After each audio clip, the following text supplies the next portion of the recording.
فاطمہ زہرا وَأَثْبَتَ فُؤَادَ أَنْبِيَائِهِ وَأَوْلِيَائِهِ بِقَصَصِ الْأَنْبِيَاءِ وَالْمُرْسَلِينَ وَأَكْمَلَ إِيمَانَ الْمُسْلِمِينَ وَالْمُؤْمِنِينَ بِوِلَایَةِ عَلِيٍّ أَمِيرِ الْمُؤْمِنِينَ عَلَيْهِ السَّلَامُ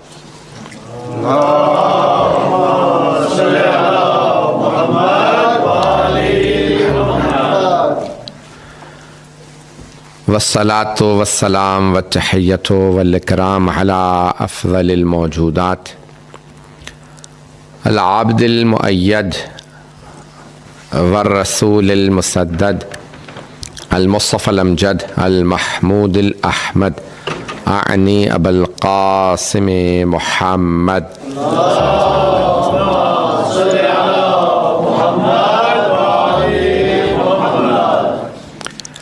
وعلى روحه ونفسه وسحره ووسيه سيد الأتقياء والأصفياء مولى الموالي إمام المتقين علي بن أبي طالب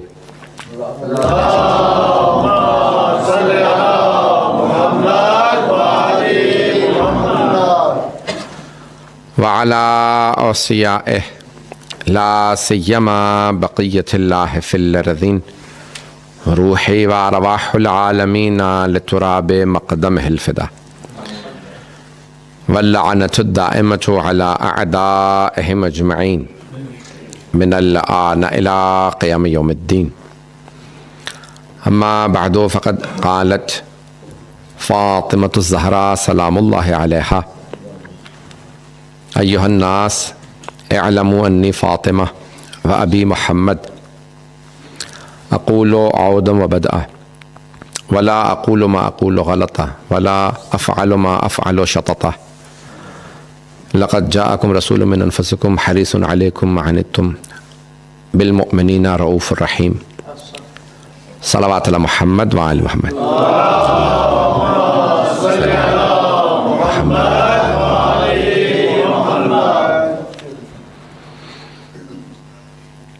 ایام فاطمیہ ہیں اور یہ دن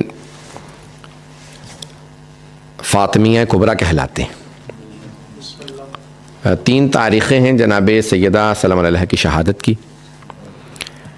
ایک تاریخ کے مطابق سرور کائنات صلی اللہ علیہ وسلم کی شہادت یا وصال کے 40 دن بعد بی بی کی شہادت کی تاریخ ہے جو 8 ربیع الثانی بنتی ہے. سرور کائنات کی 28 صفر تو 8 ربیع الثانی جناب سیدہ کی شہادت 40 دن کی روایت کے مطابق اور 75 دن کی روایت کے مطابق 13 جمادی الاولیٰ اور 95 دن کی روایت کے مطابق 3 جمادی الثانی. اور تینوں تاریخوں میں جو سب سے زیادہ اہمیت علماء نے دی ہے وہ 3 جمادی الثانی کو دی. مرحوم ناصر الملت نے بھی اسی 3 جمادی الثانی کی تاریخ کو زیادہ مستند اور معتبر سمجھا. میں اب ایام فاطمہ سے متعلق اتنا کچھ پڑھ چکا ہوں اور سب سے زیادہ مسئلہ یہ ہوتا ہے کہ انسان پڑھے لیکن پڑھنے کے بعد وہ فوراً ہی آن لائن چلا جائے تو اس کے بعد دہرانا بہت مشکل ہو جاتا ہے. تو میں سوچ رہا تھا کہ کیا موضوع پیش کروں. تو میں نے بی بی کے خطبے کے ان الفاظ کا انتخاب کیا ہے جہاں بی بی خود اپنا تعارف کروا رہی ہیں. طویل خطبہ ہے اور ائمہ علیہ السلام نے اپنے بچوں کو جناب سیدہ کا یہ خطبہ حفظ کروایا اور تاکید کی ہے مومنین سے کہ اپنے بچوں کو یہ خطبہ حفظ کرواؤ. ابن طاہر جو شیعہ علماء میں سے نہیں ہیں انہوں نے اب سے 1150 برس پہلے 280 ہجری میں ان کا انتقال ہوا ہے. اس سے پہلے ان کی کتاب ہے بلاغات النساء. وہ کہتے ہیں کہ بہت سے مرد گزرے ہیں جو بہت فصیح و بلیغ ہیں جن کا کلام سننے سے تعلق رکھتا ہے عربی میں، لیکن کہتے ہیں ان مردوں کی ٹکر کے خطبے کچھ خواتین نے بھی دیے ہیں. ان کی فصاحت و بلاغت بھی اتنی عروج پہ ہے کہ ان کے اشعار کو پڑھا جائے تو آپ کو فصاحت و بلاغت نظر آئے گی، اور ان کے کلام کو سنا جائے، خطبے کو سنا جائے تو آپ کو اندازہ ہوگا۔ جہاں انہوں نے تمام ان خواتین کے خطبوں کو لکھا کہ جن کو کہا جاتا ہے فصاحت و بلاغت میں اپنے معراج میں، تو وہاں سب سے زیادہ اہمیت دو خطبوں کو دی، ایک جناب سیدہ کے، ایک جناب زینب کے۔ کہ میرے بھائی جو بھی پیش کر رہے تھے کہ اپنے شعر کے اندر اپنے انداز سے کہ جناب زینب بول رہی ہیں تو اذان بھی کہے گی کہ زینب بول رہی ہیں۔ اس زمانے میں جب جناب زینب کبریٰ نے سلام اللہ علیہ نے خطبہ دیا کوفے میں دربار عبید اللہ بن زیاد ملعون میں،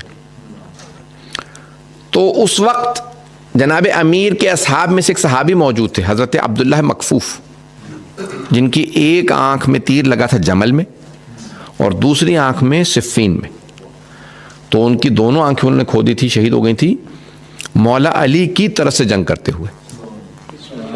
بہت بڑے مجاہد تھے کہ ایک آنکھ جناب امیر کے دفاع میں جمل میں کھوئی، دوسری صفین میں، تیر لگا اس کے بعد پھر آنکھ ضائع ہو جاتی۔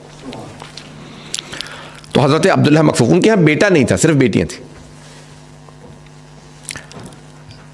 اب وہ نابینا ہیں، جب انہوں نے خطبہ سنا جناب زینب کا تو ان کا مشہور جملہ ہے، نام ان کا نہیں لے جاتا لیکن جملہ ہر خطیب پیش کرتا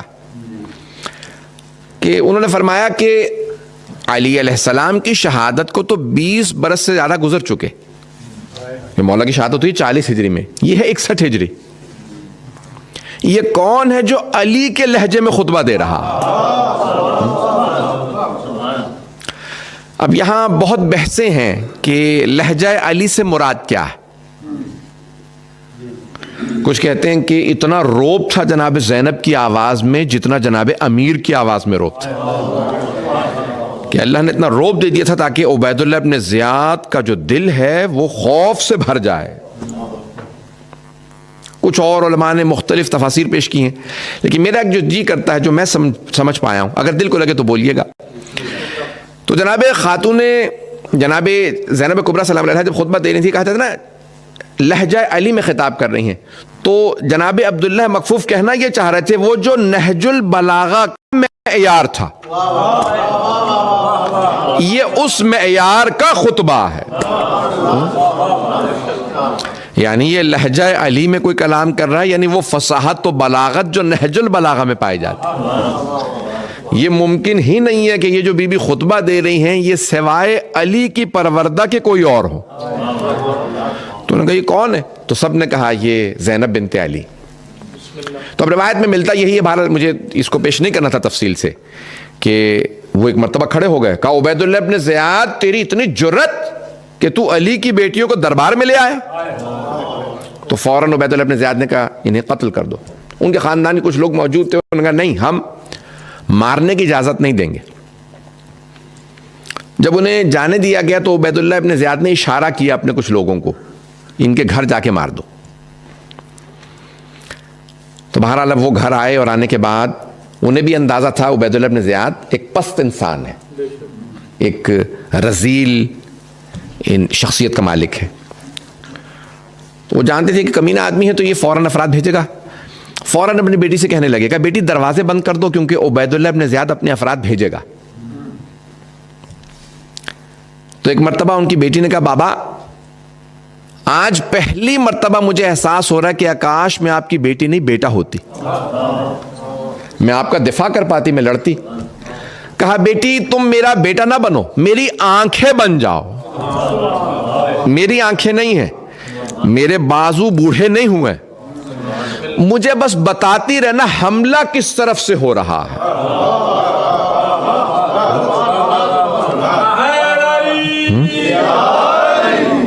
بس بتاتی رہنا حملہ کس طرف سے ہو رہا ہے، میں علی کا ماننے والا ہوں۔ انہوں نے تلوار کھینچی، کہا بابا دائیں طرف سے ایک دیوار سے آدمی پھلانگ کے آ رہا ہے۔ جناب عبداللہ مکفوف نے آنکھیں تو تھی نہیں، تو ایک مرتبہ محسوس کیا اب یہ قریب آ چکا، تلوار چلا اس کا سر اتار دیا۔ کہا بابا آپ کے الٹی طرف سے دوسری دیوار سے ایک اور آدمی آیا، ابھی بابا چھت سے مسلسل لڑتے رہے، پھر یہاں تک کہ سب نے مل کے حملہ کیا، پھر ان کو شہید کیا۔ لیکن جو مجھے پیش کرنا تھا کہ کئی مرتبہ آپ سمجھتے ہیں یہ بیٹی ہے، لیکن آپ کو اندازہ نہیں ہوتا اللہ نے اس بیٹی کی وجہ سے آپ کو کیا کیا چیزیں نوازی ہیں، ان بیٹیوں کی وجہ سے اللہ کیا کچھ نعمتیں دیتا۔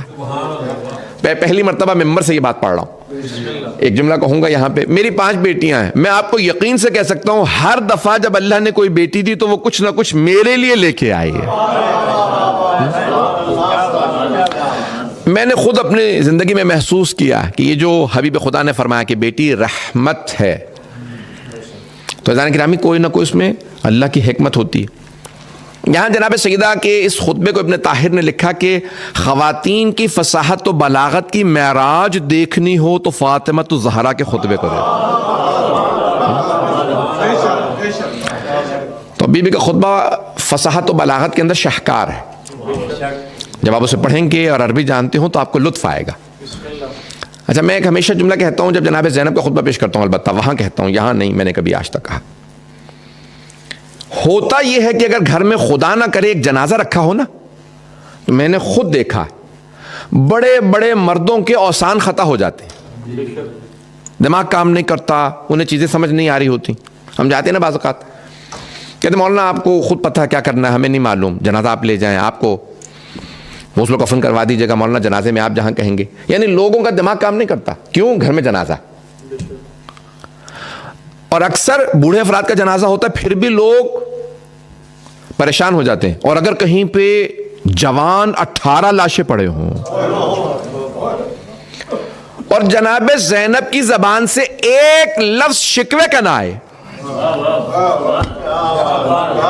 میں جانتا ہوں آنکھوں میں آنسو ہیں، مصائب کا جملہ ہے، لیکن اس کے اندر بھی بی بی کی فضیلت ہے۔ اتنے لاشیں پڑے ہوں، خدا کی قسم جناب زینب نے شکوہ نہیں کیا، بلکہ اللہ سے کہا پروردگارا میں تیرا کیسے شکر ادا کروں، تو نے ان تمام امتحانوں میں جتنی عزت ہمیں بخشی ہے،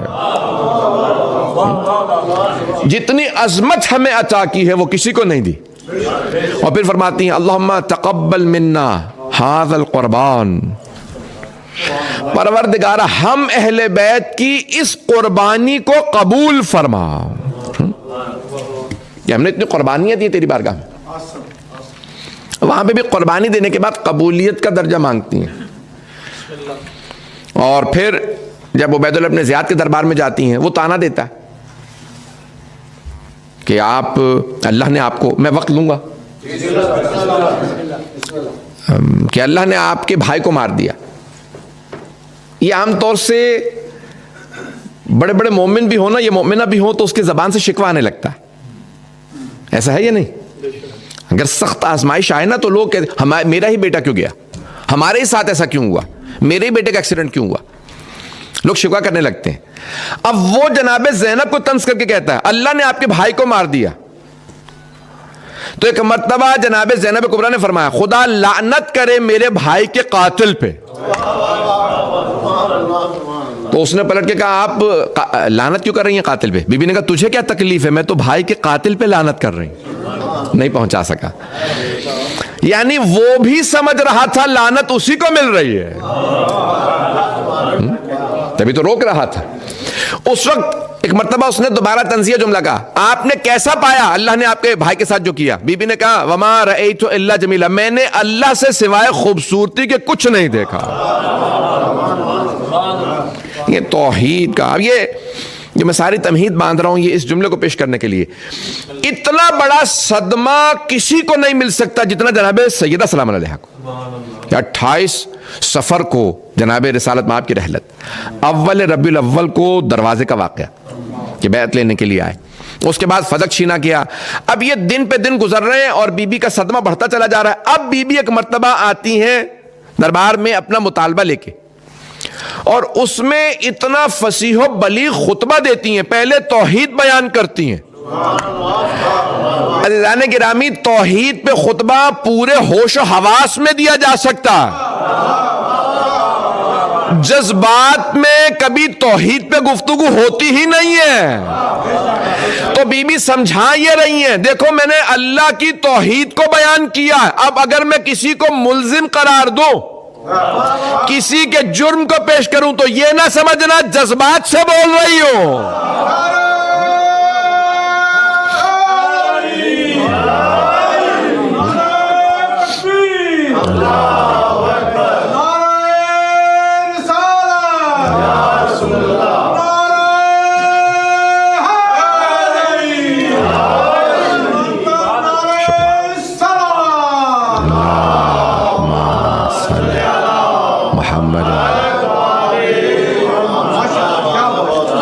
اور فرمائے جانے کی نام پہلے پوری طرح اس توحید کی بحثوں کو پیش کیا.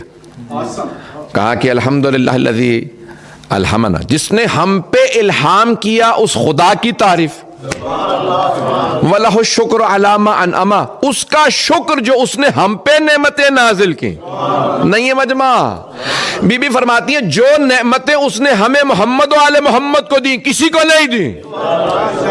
اور سننے والے جو تخت پہ بیٹھا ہے تجھے بھی وہ نعمتیں نہیں ملی جو ہمیں ملی ہے. یہ انداز ہے کہ بھئی یہی انداز جناب سید سجاد نے بھی اپنایا.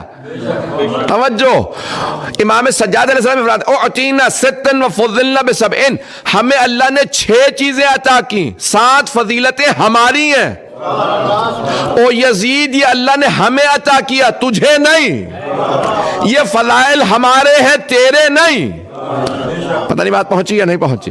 تو کئی مرتبہ انداز ہوتا ہے، اس انداز سے گفتگو کی جاتی ہے کہ کسی اور کو پوائنٹ آؤٹ نہیں کیا جاتا، اس کو نشاندہی نہیں کی جاتی، لیکن اس انداز سے فصاحت سے، اس انداز سے بلاغت سے کلام کیا جاتا ہے کہ بات پہنچ بھی جائے. اور یعنی جسے آپ اردو میں کہتے ہیں کہ لاٹھی بھی نہ ٹوٹے اور سانپ بھی مر جائے. چلے میں اس کو عربی کے علماء موجود ہیں اس لیے پیش کر رہا ہوں کہ الکنایۃ ابلغ من التصریح. عربی فصاحت و بلاغت کا قانون یہ ہے کہ صراحت میں بات کرنے سے کنایے میں بات کرنا فصیح و بلیغ تر ہے. اب بی بی نے اسے کچھ کہا بھی نہیں اور کہہ بھی سب کچھ دیا. یہ ہماری فضیلت ہے. اللہ نے ہمیں جو نعمتیں عطا کی ہیں وہ تمہیں عطا نہیں کی ہیں. اب مجمع بھی محسوس کر رہا ہے کہ واقعاً جو ان کا مقام ہے وہ کسی اور کا نہیں ہے، جو آل محمد کی عظمت ہے وہ کسی کی نہیں ہے.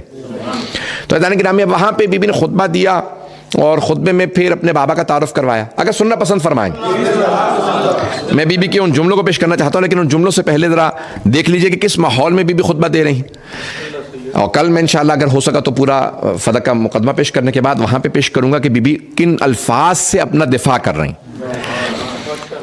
کہ جو ان کے اوپر ظلم ہوا اس میں بی بی کس طرح انداز سے پیش کر رہی ہیں. تو لیکن آج بی بی ایک مرتبہ ہم پیش کرتی ہیں، ہم کے بعد پھر اپنے بابا کا تعارف کرواتی ہیں، اور اپنے بابا کا تعارف اس انداز سے کرواتی ہیں. کہتی ہیں کہ پورے عرب میں تاریکی چھائی ہوئی تھی، ہر طرف اندھیرا تھا. میرے بابا نے اللہ نے میرے بابا کو بھیجا. وہ بابا یعنی تاریکی میں جو نور لائے وہ محمد مصطفیٰ تھے.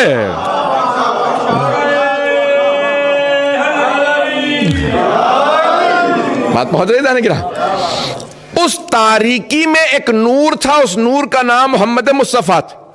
عزیزان گرامی بی بی یہاں پہ ہر طرح سے ثابت کر رہی ہیں تاریکی میں نور. تم تاریکی تھے، محمد مصطفیٰ نور. اب یہاں پہ آئیے ذرا بی بی جو فصاحت کے ساتھ اپنی پیش کرتی ہیں، خاص طور سے شاید آپ کو لطف آئے. آپ نے سینکڑوں مرتبہ سنا ہوگا علماء سے، شاید میری بھی کسی مجلس میں سنا ہو، لیکن آج سن لیجئے، اس انداز سے پیش کرنے کی کوشش کر رہا ہوں. کہ عزیزان گرامی بی بی تعارف کرواتی ہیں. کہا تم کچھ نہیں جانتے تھے، تم گمراہی میں تھے، میرے بابا نے ہدایت دی. تم تاریکی میں تھے، میرے بابا نے نور دیا. قرآن کو پہنچانے کا حق ادا کیا، اللہ کی آیات کی بہترین تلاوت کی، تمہیں واجبات سکھائیں. پھر ایک مرتبہ بتایا تمہیں نجس و پاک میں تمیز سکھائی. گرامی جناب سیدہ ہی کہہ سکتی ہیں صرف کہ تمہیں نجس پاک میں تمیز سکھائی کہ یہ شے نجس ہے، خبردار سے ہاتھ نہ لگانا، یہ پاک ہے.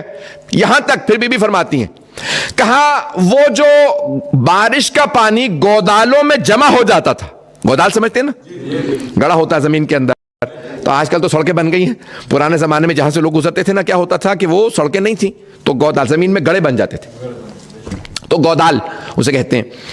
کہ وہ جو گودالوں میں پانی بارش کا جمع ہوتا تھا, گندلا پانی, مٹی والا پانی جسے اونٹ پیتے تھے, بکریاں پیتی تھی, تم بھی وہیں سے پانی پی لیا کرتے تھے.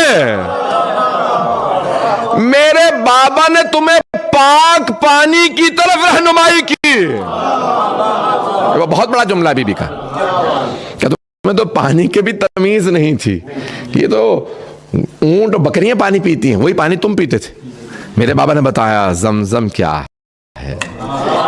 میرے بابا نے کنویں کھود کے صاف پانی نکال کے دکھایا. یہاں تک بہت بڑے سائنسدان نے یہ لکھا کتاب, اس وقت حوالہ میرے ذہن میں نہیں کیونکہ ایک بہت بڑے جرنلسٹ نے BBC کے, انہوں نے یہ جملہ میرے ساتھ کسی ایک اس میں کہا, انہوں نے حوالہ دیا تھا, اس وقت ذہن میں نہیں. کہ ایک مغربی امریکی جرنلسٹ نے, ایک محقق نے کہا کہ 25 برس علی کیا کرتے رہے جب جنگوں میں حصہ نہیں لے رہے تھے, جب حکومت میں ہی لے رہے تھے, کوئی عہدہ قبول نہیں کر رہے تھے خلفاء سے, تو کر کیا رہے تھے؟ کہاں عرب کی مری زمین کو, مری ہوئی زمین کو زندہ کرنا سکھا رہے تھے. احیاء المواد رہے تھے. پتہ نہیں لوگ پہنچ رہے ہیں یا نہیں.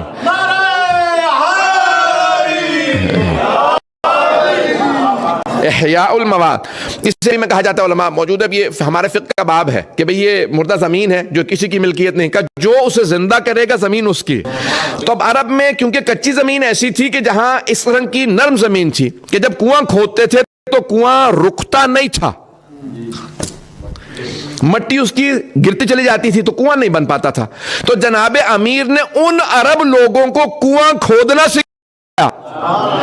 وہ جو کچی مٹی تھی جو رکتی نہیں تھی اسے روکنا سکھایا. پتہ لوگ ہیں یا نہیں. وہ کہتے ہیں یہ سارے جو سیراب کی گئی زمینیں پانی سے, یہ جناب امیر علیہ السلام نے سکھایا. ہمارے ہاں نام نہیں لکھا جاتا کہ یہ احسان کس نے کیا. جناب امیر کے احسانات کو کبھی لکھا نہیں گیا, لیکن اگر لکھا جائے تو جناب امیر نے صرف مسلمانوں پہ انسانیت پہ سب سے زیادہ احسان کیا. یہاں تک کہ مرحوم بہت بڑے ہمارے محقق ہیں, انتقال ہو گیا ان کا بھی نجف اشرف میں, محمد باقر شریف قرشی, شیخ محمد باقر شریف قرشی, بہت بڑے محقق, 20ویں 21ویں صدی کے سب سے بڑے جو محققین آتے ہیں نا ان میں سے ایک نام ان کا, اور خاص طور سے تاریخ کے بڑے ناموں میں سے ایک نام ہے. انہوں نے الحیات کے نام سے ائمہ کی سیرت لکھی. ہر امام کا حیات الامام الحسن, حیات الامام الحسن, یعنی سب کی تاریخ لکھی ہے. تو انہوں نے مثلا تقسیم بیت المال, توزیع بیت المال کے اوپر پوری کتاب لکھی ہے, بہت سی چیزیں لکھی ہیں. میں ان کی کتاب دیکھ رہا تھا, وہ فرماتے ہیں کہ تاریخ سب سے زیادہ غلام آزاد کی جناب امیر علیہ السلام. میں نے کسی مجلس میں پڑھا تھا 1000. انہوں نے کہا اس میں اشرہ گر گیا.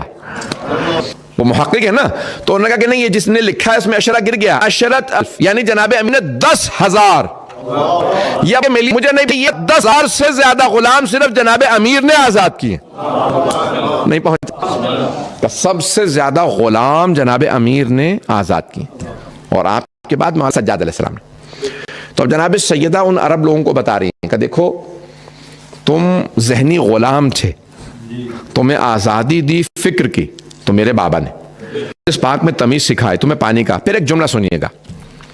ابھی بھی ایک مرتبہ مجمع سے مخاطب ہوتی ہیں, وہ جو صحابہ کا مجمع بیٹھا تھا, مجمع صحابہ کا, کہا اے لوگو تم بھول گئے جب ذئاب العرب, ذئب کہتے ہیں بھیڑیے کو عربی میں, جب عرب کے سارے بھیڑیے تم پہ حملہ آور ہوتے تھے تم بیٹھے رہتے تھے ایسے جیسے تمہارے سروں پہ پرندے. وہ میرے ابن عم تھے. جناب امیر کی طرف اشارہ, شوہر نہیں کہا, توجہ, کہ میرے چچا کے بیٹے تھے جو سارے عرب کے بھیڑیوں کا تنہا مقابلہ کرتے تھے.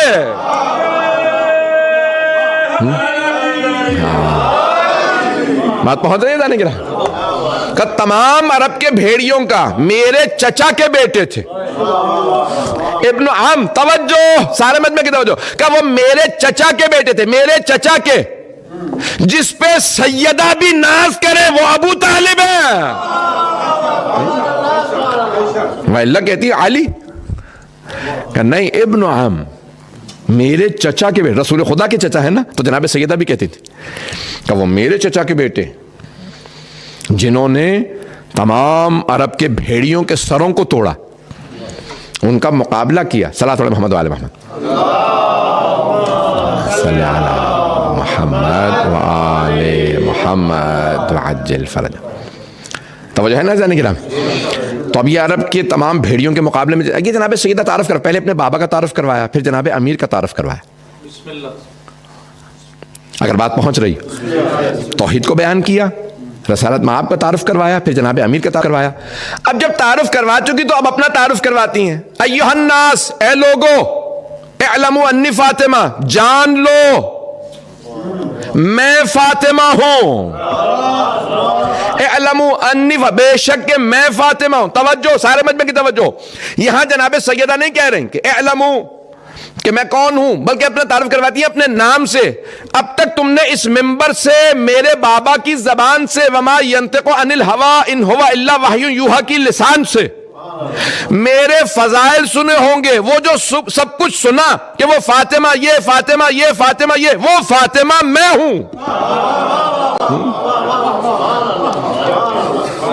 اپنا تعارف کروا رہی ہیں. وہ جو میرے بابا نے فضیلت بیان کی تھی کہ ان اللہ لَيَغْضِبُ لِغَضَبِ فاطمہ وَيَرْضَى لِرَضَاهَا، اللہ فاطمہ کے غضبناک ہونے سے غضبناک ہوتا ہے، راضی ہونے سے راضی ہوتا ہے کہ وہ میں ہوں. یعنی جو کچھ میرے بابا فرما گئے وہ فاطمہ میں ہوں. انی فاطمہ، بے شک کہ وہ فاطمہ میں ہوں. وَأَبِي محمد، میرے بابا محمد ہیں. توجہ بھائی، تمام کی تمام روایات میں کہ جو بھی امام آئے دنیا میں، جو بھی آدمی آتا ہے نا، وہ جب شہادت کہتا ہے، گواہی دیتا ہے، تو کہتا ہے اشہد ان لا الہ الا اللہ، میں گواہی دیتا ہوں کوئی معبود نہیں سوائے اللہ کے. واشہد ان محمد رسول اللہ، میں گواہی دیتا ہوں محمد اللہ کے رسول ہیں. توجہ. لیکن روایت میں ہے کہ جب جناب سیدہ دنیا میں آئیں تو آتے ہی سجدہ کیا اور کہا اشہد ان لا الہ الا اللہ وابی رسول اللہ، میں گواہی دیتی ہوں کوئی معبود نہیں سوائے اللہ کے، اور میرے بابا اللہ کے رسول ہیں. ابھی بھی سارا مجمع نہیں ہے. میرے بابا، بھائی دنیا میں ایک ہی تو بی بی کو حق ہے جو یہ نہ کہے کہ میں گواہی دیتی ہوں محمد اللہ کے رسول ہے، میرے بابا اللہ کے رسول ہیں. پھر اس کے بعد بی بی نے اس آیت کی تلاوت کی، سورہ توبہ کی، جس کی میں نے بھی تلاوت کی ہے، شرف حاصل کی ہے، دوبارہ بھی تلاوت کروں گا. اس کے فوراً بعد ایک جملہ کہتی ہیں، فرماتی ہیں ابی دون نسائکم، میرے بابا ہیں، تمہاری خواتین میں سے کسی کے بابا نہیں. کچھ لوگ پہنچ گئے ہیں. ابی دون نسائکم، صرف میرے بابا ہیں. بھئی یہاں پہ بہت سے عرب دان بیٹھے ہیں، میں جانتا ہوں بہت سے بڑے بڑے یہاں پہ ماہرین بیٹھے ہیں، مجھ سے بھی زیادہ بڑے ادیب ہوں گے عربی زبان کے. توجہ، سارے مجمع کی توجہ. ابی دون نسائکم، ابونا نہیں کہا. ممنون ہوں، ممنون ہوں علماء کی محبت کا. یہ نہیں فرمایا ہمارے بابا، ہمارے نہیں کہا، میرے. میرا تب کہا جاتا جب کوئی شریک مال غیر نہ ہو.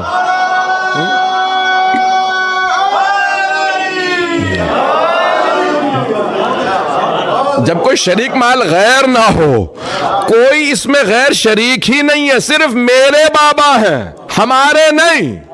توجہ بھئی، اور بیٹیاں ہوتی تو بی بی حق یہ تھا، عدالت یہ تھی انہیں بھی شامل کرتی. لیکن بی بی فرما رہی ہیں جب ہے ہی نہیں کسی کے بابا، تو ابی دون نسائکم، میرے بابا. پتہ نہیں بات پہنچی یا نہیں پہنچی. وہ سب سننے والے بھی عرب تھے، وہاں عجم نہیں بیٹھے تھے سوائے اکا دکا کے، بہت کم تھے، اکثریت عربوں کی تھی. اب جب بی بی نے فرمایا تھا ابی دون نسائکم، میرے بابا، تمہاری خواتین میں سے کسی کے بابا نہیں ہے، تو کسی نے پلٹ کے نہیں کہا نہیں کچھ اور بیوی ہیں ان کے بھی بابا ہیں. اس کا مطلب ہے ان سب کو بھی پتا تھا صرف انہی کے بابا ہیں. نہیں تو پلٹ کے کہتے تھے کہ کوئی ذوالنورین بیٹھا. پتہ نہیں بات پہنچی یا نہیں پہنچی. حضرت گرامی وہاں پہ بولنے والے بیٹھے تھے، انتظار میں تھے کہ ہم یہاں پہ اعتراض کریں. کسی کا اعتراض نہ کرنا بتا رہا ہے کہ سب کو معلوم تھا صرف انہی کے بابا. تو عزیزان گرامی جناب سیدہ نے کہا عابدون نساءکم. یہاں پہ اس جگہ اس مقام پہ جناب سیدہ اپنا تعارف کروا رہی. اب میں تعارف کو پیش کرنا چاہتا ہوں اپنے انداز سے. تو اب بی فرماتی ہیں کہ ایھا الناس اعلموا انی فاطمہ، اے لوگو جان لو میں فاطمہ، وہ ابی محمد، میرے بابا محمد مصطفیٰ. اور پھر فوراً فرماتی ہیں اقول عودا و بدءا، جو کچھ شروع سے آخر تک کہوں گی اس میں کنٹرڈکشن تضاد نہیں پاؤ گے.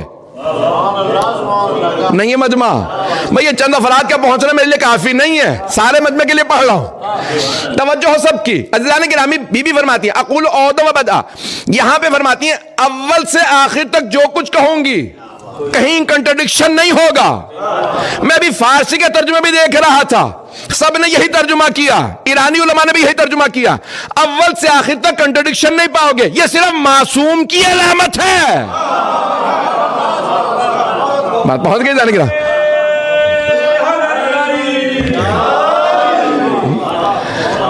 بھئی عزیزان گرامی یہ قرآن کی آیت پیش کر دیتا ہوں تاکہ جو افراد ابھی تک نہیں پہنچے وہ بھی پہنچ جائیں. کہ میرے علماء کرام سے مجھے دعا چاہیے انشاءاللہ تعالیٰ، بڑے بڑے بزرگ یہاں پہ علماء بیٹھے ہیں. عزیزان گرامی اللہ قرآن میں فرماتا ہے کہ اگر یہ قرآن اللہ کے علاوہ کسی اور کے پاس سے ہوتا لوجدوا فیہ اختلافا کثیرا، تو تم اس کے اندر بہت زیادہ اختلاف پاتے.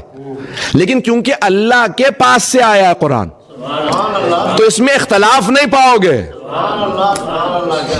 تو غلطی گنہگار سے ہوتی ہے، غیر معصوم سے ہوتی ہے، یا اللہ سے خطا نہیں ہوتی یا پھر معصوم سے خطا نہیں ہوتی. بی بی کا یہ کہنا اقول عودا و بدءا، میں اول سے آخر تک جو کہوں گی کہیں تضاد نہیں ہوگا، یعنی میں معصومہ ہوں، میرا اوروں سے مقابلہ نہ کرنا، اور ہے میں ہوں. تو بی بی فرما رہی اول سے آخر تک جو کلام پیش کروں گی کہیں کنٹرڈکشن نہیں ہوگا، کہیں تضاد نہیں ہوگا. اقول عودا و بدءا، یہ جملے میں نے پہلے نہیں پیش کیے ہیں، یہاں پہ پیش کر رہا ہوں. میں خطبہ پڑھا ہے لیکن یہ سارے کے سارے استدلالات یہاں پیش کر رہا ہوں. تو اقول عودا و بدءا، اول سے آخر میرے کلام میں کہیں تضاد نہیں ہوگا. طویل خطبہ دینا. عزیزان گرامی انسان جب پریشان ہوتا ہے نا تو اپنے آپ کو کنٹرڈکٹ کرتا رہتا ہے. جب پریشان ہوتا ہے، کہتے ہیں میں انڈر پریشر تھا، میں اس لیے جو کچھ کہہ گیا اول سے آخر تک. اور اگر کوئی انڈر پریشر ہو اور کلام میں کوئی کنٹرڈکشن نہ ہو تو وہ صرف عصمت پہ نہیں، عصمت کبریٰ کے درجے پہ ہے. پتہ نہیں پہنچا پایا ہوں یا نہیں. بھئی بڑے بڑے مرد خطا کر جاتے ہیں، انڈر پریشر انسان سے غلطیاں ہونے لگتی ہیں. توجہ، ایک دلیل پیش کر رہا ہوں. میں یقین مانیے اس انداز سے میں نے کہیں نہیں پڑھا. یہ ایام فاطمیہ کا خطبہ پیش کر رہا ہوں آپ کی خدمت میں. میں جانتا ہوں یہاں پہ تمام اہل علم موجود ہیں، بڑی محنت سے پیش کر رہا ہوں. عزیزان گرامی جناب امیر کے سر میں ضربت لگی تھی، سر میں ضربت لگی تھی، ایسا ہی ہے، علماء موجود ہے، پوچھ لیجئے گا. عبد الرحمن ابن ملجم نے گردن کاٹنا چاہی لیکن شیر خدا کا خوف اتنا تھا کہ تلوار گردن پہ نہیں لگی، خوف میں ہاتھ کانپ رہے تھے، سر میں ضربت لگی. تو ایک جہاں پہ خندق میں ضربت لگی تھی نا مولا کے سر میں، اسی مقام پہ ضربت لگی. جیسے ضربت لگی تو ایک مرتبہ جناب امیر کو گھر لے گئے. اگلے دن جناب امیر 19ویں کو ضربت لگی، 21ویں کو شہادت، 20 کو اتنا خون بہ چکا. جب لوگ ملنے آئے تو مولا نے کہا سلونی سلونی. کچھ لوگ پہنچ گئے ہیں.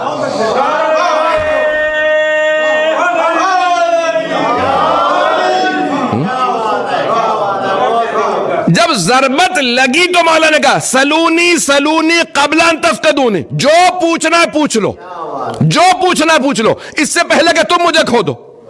مولا فرمائے رہے دیکھو سر میں ضربت لگی ہے، عقل زائل نہیں ہوئی.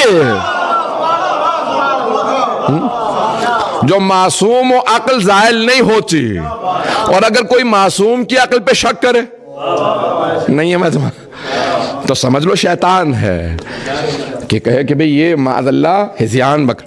عزیزان کرام ان ھذا الرجل، اگر کوئی کہہ دے نا کہ بھئی یہ معاذ اللہ ہذیان کہہ رہے ہیں تو اب رسول خدا کے نائب ہیں. کہ دیکھو نائب ہو کے سر میں ضربت ہے، جو پوچھنا ہے پوچھ لو. جب نائب ایسا ہے سوچو نبی کیسے ہوں گے؟ ان کے سر میں ضربت نہیں تھی تو کیسے ممکن ہے کہ وہ عقل زائل ہو جائے. جناب خاتون جنت فرما رہی دیکھو اتنا پریشر ہے